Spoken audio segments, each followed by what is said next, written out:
यवतमाळ जिल्ह्यातील अनेक पंपांवरील पेट्रोलचा साठा संपल्याची माहिती समोर आली आहे आणि पेट्रोलचा साठा संपल्यानं पंपांवर शुकशुकाट पाहायला मिळतोय। अफवेमुळे वाहनधारकांनी टाक्या फुल केल्या आणि त्यामुळे इथलं पेट्रोल संपलंय। आखाती देशांमधील युद्धजन्य परिस्थिती निर्माण झाली आणि त्यामुळे पेट्रोल पंप बंद राहणार अशा अफवा उठत होत्या। सोशल मीडियावर ही अफवा आपण पाहत होतो, मात्र नागरिकांनी तेव्हापासून गेल्या 2 दिवसांपासून पेट्रोल पंपांवर मोठ्या प्रमाणावर गर्दी केली आणि त्यामुळे पेट्रोलचा साठा संपलेला आहे।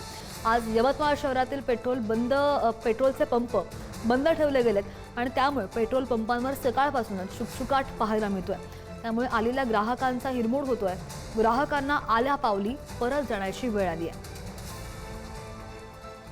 आखाती देशामध्ये युद्धजन्य परिस्थिती असल्यामुळे पेट्रोल साठा संपलाय अशी अफवा सोशल मीडियावर पसरली होती। त्यामुळे यवतमाळातील पेट्रोल पंपावर मोठ्या प्रमाणात गर्दी होती। मात्र आज संपूर्ण जे पेट्रोल पंप जे आहे ते संपूर्णतः स्टॉक नसल्यामुळे बंद ठेवण्यात आलेले आहेत। यवतमाळ जिल्ह्यामधील बरेचसे पेट्रोल पंप जे आहे ते काल मोठ्या प्रमाणात ग्राहकांनी गर्दी केल्यामुळे जो पेट्रोल साठा होता, डिझेल साठा होता, तो संपूर्णतः संपलेला आहे त्यांच्याजवळ।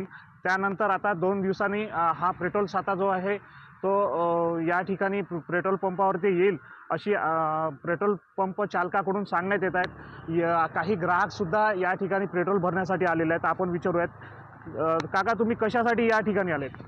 पेट्रोल भरण्यासाठी आलेलो आहे। काल पण आलो होतो, काल रांगा होत्या, काल पण मी वापस गेलेलो आहे आणि आज पण पेट्रोलची गाडी येणार आहे, त्याची काही शाश्वती दिसत नाही।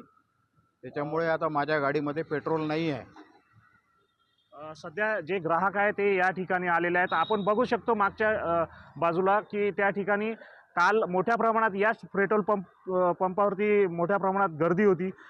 नागरिकांनी पेट्रोल भरण्यासाठी मोठ्या प्रमाणात गर्दी या ठिकाणी केली होती। जो 100 रुपयाचा पेट्रोल भरत होता तो जेमतेम 500 रुपयाचे पेट्रोल त्याने भरल्यामुळं मोठ्या प्रमाणात जो स्टॉक होता तो संपलेला आहे आणि आज संपूर्णतः पेट्रोल पंप जो आहे तो बंद ठेवण्यात आलेला आहे। त्यामुळे आलेल्या ग्राहकांना आल्या पावलीस वापस जाण्याची वेळ सध्या आली आहे। दीपक शास्त्री, पुढारी न्यूज, यवतमाळ।